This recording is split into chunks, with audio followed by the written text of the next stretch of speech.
దాడిగా పరిగణించాలని MRPS వ్యవస్థాపక అధ్యక్షుడు మందకృష్ణ మాదిగ అన్నారు.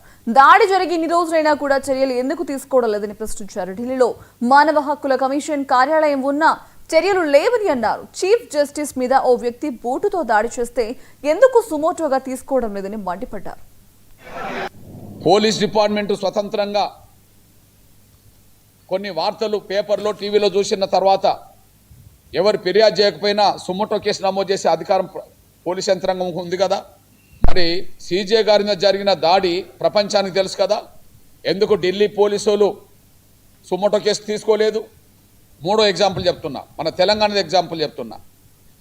ఢిల్లీలో మానవ హక్కుల కమిషన్ ఉన్నది. జాతీయ మానవ హక్కుల కమిషన్ ఢిల్లీలోనే ఉన్నది. కమిషన్కి ఈ సమాచారం లేదా?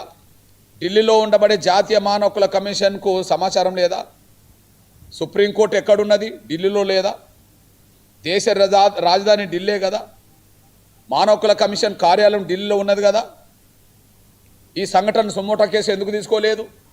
ఇక్కడ తెలంగాణ గురించి మాట్లాడుతున్నా.